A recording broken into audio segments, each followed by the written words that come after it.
Hi, I'm Ryan Szymanski, curator for Battleship New Jersey Museum and Memorial.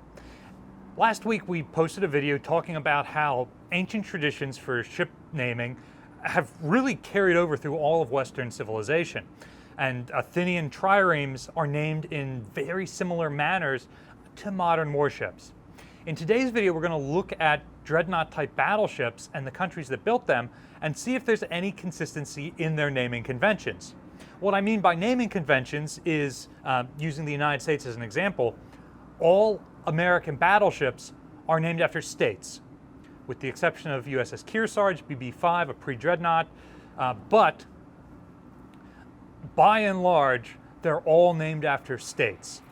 Kearsarge, of course, being named after an older, more famous warship.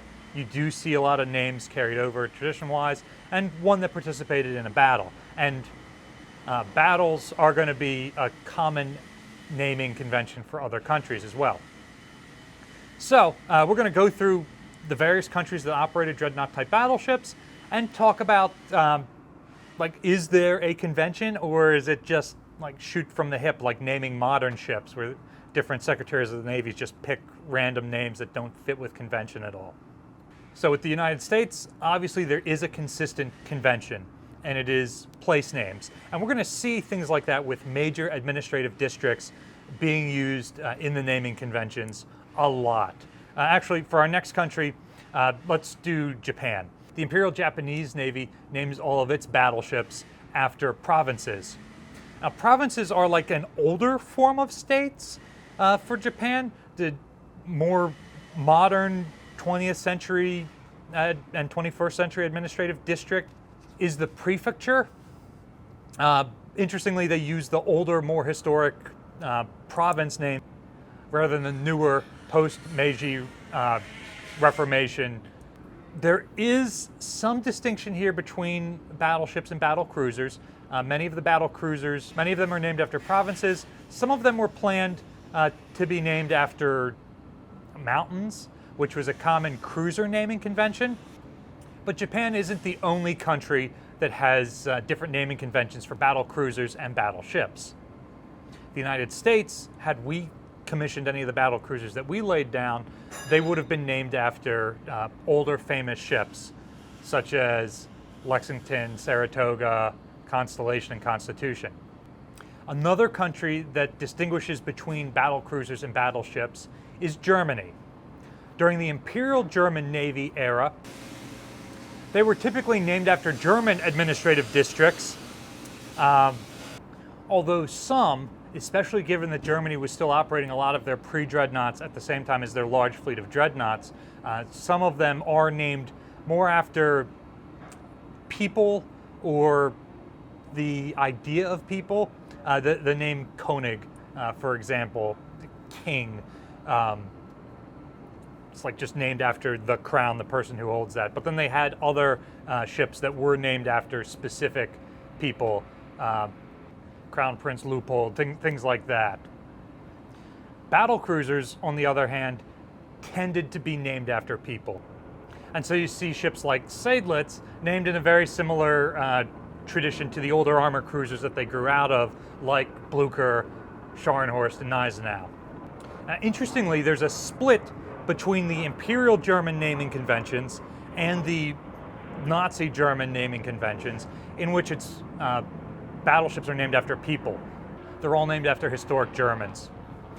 The Germans aren't the only country to have a major change in naming conventions when they change over political systems. Russia is another example of that, with traditional Russian battleships often being named after administrative districts, things like Gangut, or they're named after people. Imperista Teresa is an example of that. Usually members of the royal family. When the switch comes to Russia, they rename some of those older battleships. So, for example, they name one ship the Russian words for October Revolution, which I'm not going to try and pronounce here. I would not do my Slavic ancestors proud if I tried that. Newer built ships, like the Soviet Soyuz class, are named after states that formed the Soviet Union. so kind of larger administrative districts than the Imperial era ships, so slightly different naming conventions. The Soviet Union, like many other nations, only operates small numbers of dreadnought-type battleships. And with those, you've got less things to go off of for conventions. So, for example, Austria has a class of 4 battleships, a single class of modern battleships that they operate during World War I. I should say the Austro-Hungarian Empire. And they're named after all sorts of stuff. You've got ships named after people like Prinz Eugen and Svent Ispen. You've got ships named after battle, to get off. And you've got ships named after more of a concept, Verbius Unitas. So in this single class of ships, they're just pulling naming conventions from everywhere. Spain is another country. They operate a single class of 3 battleships. One is named España, after the country. It's not uncommon to see country names applied to battleships. Germany has Deutschland as a pre-dreadnought and then as a armored cruiser later on. The US was going to name a battle cruiser United States. There are naming conventions like this. Their other 2 ships are named after members of the royal family. And people is pretty common, especially historic rulers. So Turkey with Sultan Yavuz, Chile with Admiral Latorre, and Argentina with Moreno are all named after people. The other side of this, of course, is Brazil, the Minas Gerais class. They're both named after states. French battleships follow both traditions that we just talked about, people and states. You have things like Dunkirk and Strasbourg, named after states, and then you have things like Richelieu, Jean Bart, and Clemenceau, named after people. Italy went from having a coherent naming convention. They named all their battleships after famous historic people, Julius Caesar, Dante Alighieri, and then they move on to naming them after really anything. So once Mussolini takes over, a new form of government, fascism replaces the old monarchy. Well, now the names could be anything. Littorio is named after the bundle of sticks that go around a fasces, a Roman-style axe wrapped in sticks. Roma is named after a city. Italia is named after the entire country. And Vittorio Veneto is named after a battle, which of course is named after the location where it was fought. So there's a little bit of everything. Again, when you see a transition in governmental types, you often see the old naming conventions thrown out the window and just a complete lack of convention brought in. So that takes us through everyone except the country I wanted to talk about the least. The one that has the most dreadnoughts, but the loosest naming conventions of any of them. And that, of course, is Great Britain. You got names coming out of everywhere. And it's not just the traditional, it's named after a person or it's named after a place. They are everything. And I wanted to say, looking at this list, oh, they're all named after famous historic ships. Many of them do have forerunner ships named after them. But then other ones, like King George V, Warspite, and Dreadnought, really don't. They kind of pull those names out of nowhere. So Great Britain just runs the gamut. You've got a fair number of people, sometimes military leaders, Rodney, Nelson, sometimes rulers, King George V, or titles of rulers, Prince of Wales, Duke of York. Sometimes they're named after mythological figures, Agamemnon, or battles, Agincourt.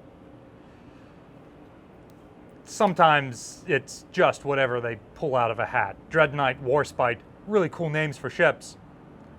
Doesn't really fit with any of the traditions anyone else is using for capital ships.